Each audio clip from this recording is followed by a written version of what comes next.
Salut à tous, je vous fais une petite vidéo pour vous donner un petit peu de nouvelles, pour savoir ce qui se passe ici. Donc la première nouvelle, je vais parler de mon site internet exotic.fr. Donc exotic.fr a un gros problème, on va dire, sur la mise à jour, parce qu'on met régulièrement à jour les modes de paiement, surtout les modes de paiement, c'est surtout ça. Tous les ans, on est obligé de remettre à jour les modes de paiement pour qu'ils soient ultra sécurisés. C'est pas nous qui le faisons, c'est des mises à jour qui sont faites par la banque, et après l'entreprise qui gère notre site refait la mise à jour sur le site pour que ce module là soit remis à jour, qui a été créé par la banque. Donc c'est un petit peu compliqué, même moi je comprends pas toujours tout. Mais pour l'instant, du coup, on a eu un problème, c'est que ma version du site internet maintenant est trop ancienne. Elle a à peu près 5-6 ans, je sais plus. Et du coup, on ne peut plus mettre cette mise à jour pour vous assurer une sécurité à 100%. Donc, aujourd'hui, cette mise à jour n'a pas été faite. Et on ne pourra pas la faire sur cette ancienne version. Donc, je suis en train de refondre complètement le site pour avoir une nouvelle version, pour ceux qui connaissent, du site en PrestaShop. Malheureusement, ça n'évolue en rien pour le site internet, c'est juste changer de version pour que ce soit plus sécurisé, plus opérationnel qu'avant. Enfin, je sais pas trop comment ça marche, mais ce que je sais, c'est que ça me coûte une certaine somme, malheureusement, pour faire des actions de ce genre de mise à jour de site. Donc pour l'instant, le site est en plein travaux. Je parle pas pour le site en lui-même, à l'heure actuelle, il est toujours actif. Donc les seuls moyens de paiement qu'on a aujourd'hui, c'est PayPal, virement bancaire et chèque. C'est tout ce qui nous reste sur le site. Malheureusement, on ne peut plus utiliser le paiement avec le terminal virtuel de carte bleue, ce qui représente, je pense, 2/3 de vos commandes. Donc on attend impatiemment, et je l'espère, on est vers le 15 octobre, j'espère que tout sera de nouveau opérationnel pour le 1er novembre. Mais sachez bien, parce qu'on voit les commandes qui n'arrivent plus. Donc à mon avis, vous avez un blocage et vous ne comprenez pas pourquoi.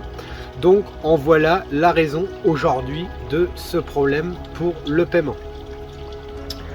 Deuxième chose, semaine prochaine, donc nous sommes mercredi, je ne sais plus combien, le 15, quelque chose comme ça. Semaine prochaine, nous allons attaquer, ça y est, les divisions des Sarracenia, on va dire, de tous nos pieds-mers vont être repris de zéro, comme chaque année. On va commencer par les plantes qui sont déjà rentrées plus ou moins en dormance. D'ailleurs, je le précise encore une fois, si vous me regardez et que c'est vos premières plantes, des fois on voit les rhizomes, uniquement les rhizomes qui arrivent sans les pièges des Sarracenia. Un Sarracenia n'a quasiment, ça dépend des exceptions, comme le Coffila, ça dure un peu plus longtemps, mais sachez qu'en hiver, vous ne recevrez jamais une Sarracenia avec des pièges. Vous recevrez toujours sous forme de rhizome. On met en substrat, et au printemps ça ressort. C'est identique au Drosera, c'est identique aux Pinicula européennes. Faites très attention, renseignez-vous bien. On doit le marquer normalement en dessous de chaque plante. Il y a des plantes qui demandent des repos hivernales, donc la plante des fois disparaît plus ou moins complet. Les Dionnées, c'est pareil, les Dionnées ont une période de dormance. Elles n'ont plus la même taille au niveau de leur piège en hiver. On pourrait peut-être penser que c'est une plante minuscule, mais en fait en hiver elle rétrécit, elle fait des toutes petites feuilles avec des tout petits pièges. C'est comme ça, c'est les derniers pièges d'automne qui se font comme ça.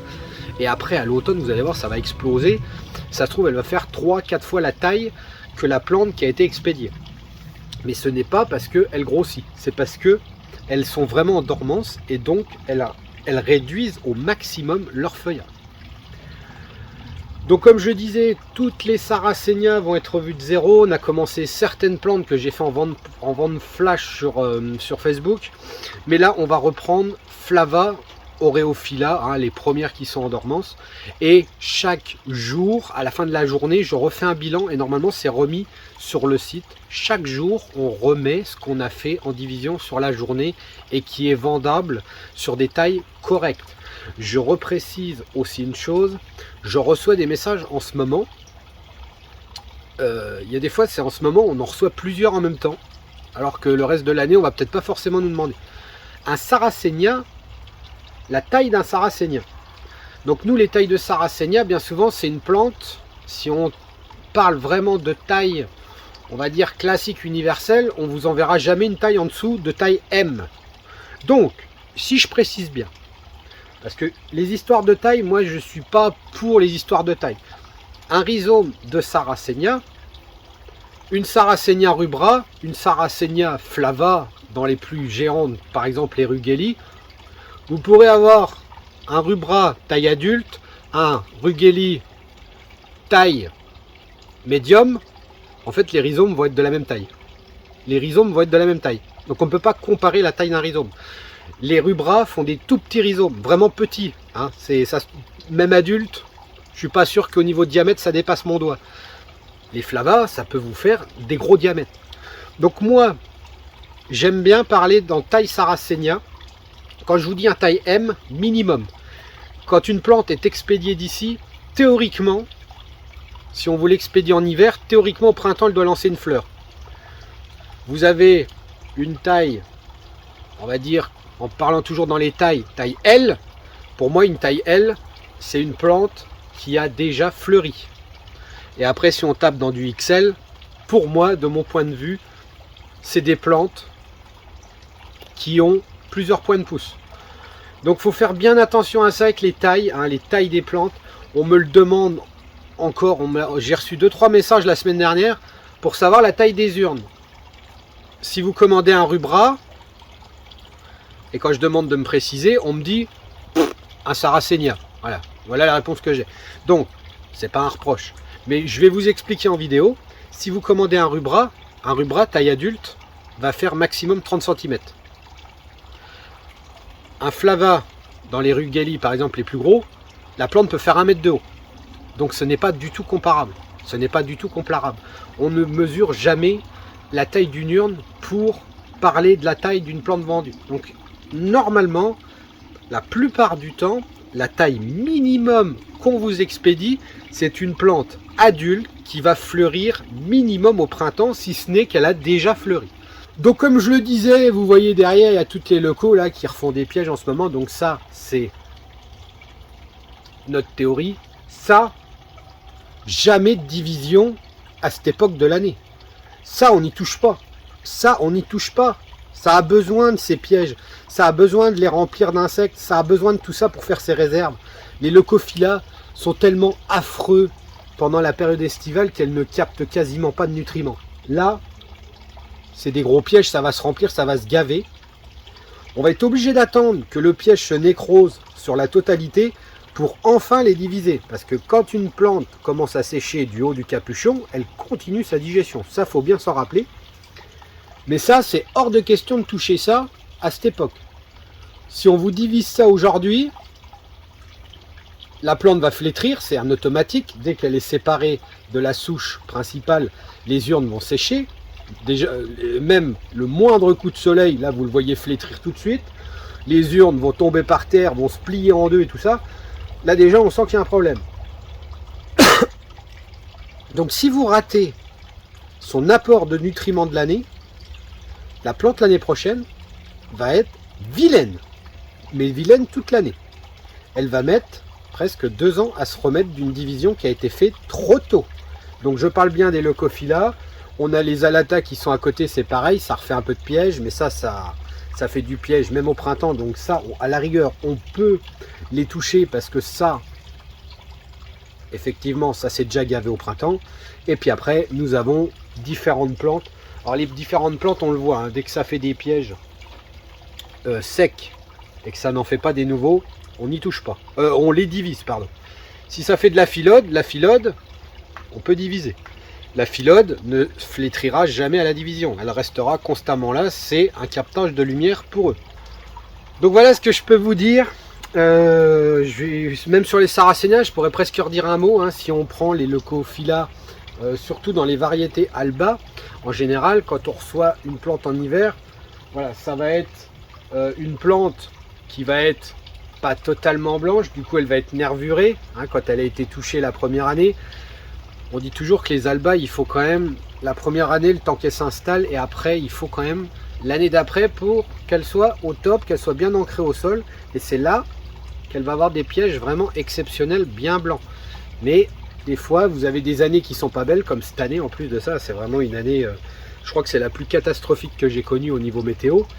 Ça a manqué de lumière pour tout. Il y a des plantes qui ont fait à peine un piège sur l'année. Donc, c'est moins de captage de lumière, c'est moins de nutriments, c'est tout ça, ça joue après sur son futur. Donc faites très attention à ça, hein. C'est vraiment les divisions, ne faites pas n'importe quoi. On n'est pas pressé, les gens se posent des fois la question. Oui, un Sarracenia, ça se divise en hiver, il n'y a pas de problème, on le divise, on le remet en pot, point barre. Il va stagner comme ça. Il n'a pas besoin de se raciner comme un dingue avant de passer l'hiver, avant d'être dans la glace, avant d'être de ce que vous voulez. Division pour moi en hiver. Quand c'est des divisions trop petites, on peut les garder pour quand elles n'ont pas suffisamment de racines, on peut les mettre comme ici en température hors gel. Mais attention, on ne dépasse pas le hors gel. N'allez pas les chauffer à 20 degrés parce que ça serait un effet complètement contraire. Donc quand je dis 20 degrés, il faut vraiment tout anticiper. En hiver, effectivement, on peut, un rayon de soleil, avoir 20 degrés dans la serre. Mais la nuit, il faut automatiquement, la nuit, quand le soleil va se coucher, automatiquement la serre elle va retomber en hors gel. Et c'est ça qui fait vraiment un blocage. Si vous faites une température de 15 degrés jour et nuit, la plante elle ne sait pas où elle en est. Donc c'est là qu'elle va commencer à lancer une fleur et qu'elle va commencer à repartir. Donc vraiment cette amplitude thermique qui fait que le hors gel les bloque et leur bloque la végétation. C'est bien la végétation nocturne qui va les bloquer. Il va falloir plusieurs jours pour comprendre qu'elles doivent redémarrer. C'est pas parce qu'il fait une chaleur en pleine journée qu'elles vont redémarrer. Il faut vraiment une température nocturne qui soit supérieure à certains degrés pour lancer le cycle de végétation. Donc voilà, je vais pas m'éterniser, j'ai pas fait trop de vidéos aujourd'hui, j'en ai pas, je vais vous en refaire pour vous apporter des nouveaux éléments. On arrive en hiver, on devrait avoir un petit peu plus le temps malgré que c'est toujours la course. Les sujets reste toujours délicat parce qu'on en a déjà traité. Il me semble que j'ai fait je crois que j'ai fait plus de 100 vidéos aujourd'hui. Donc il y a déjà pas mal de sujets qui ont été traités. Des fois on me pose des questions, ça serait bien de faire une vidéo sur ça. Revenez en arrière. Hein, forcément, les vidéos, elles y sont peut-être. On m'a déjà demandé de faire des vidéos sur tel ou tel sujet. Les vidéos ont déjà été traitées. Donc ça devient compliqué, on va dire, de faire des nouveaux sujets. On va dire de façon générale, on peut rentrer un petit peu plus dans le détail de certaines plantes, mais les principaux, que ce soit le substrat, que ce soit les parasites, que ce soit l'arrosage, tout ça a été plus ou moins traité en vidéo déjà, ce qui est normal de traiter ce genre de sujet quand on crée une chaîne. C'est quand même les bases pour les cultiver, donc c'est normal qu'on ne peut pas se permettre de lancer des vidéos 2 ans après avoir créé la chaîne, de vous expliquer comment les arroser par exemple. Donc voilà ce que je peux vous dire au niveau des nouveautés, de la news, de ce qui se passe ici. On est toujours là, ne vous inquiétez pas. Du coup, là c'est pareil, je continue à agrandir un petit peu la deuxième serre parce que celle-là est complète. La deuxième est complète, donc on continue de remonter des nouvelles tables pour continuer à diviser, à semer et espérons vous sélectionner de superbes plantes pour 2025. 2025, normalement, il devrait y avoir des petites plantes de chez nous qui sont vraiment exceptionnelles. On attend juste de les confirmer. Sur ce, j'en dis pas plus. Je vous dis à la prochaine et portez-vous bien.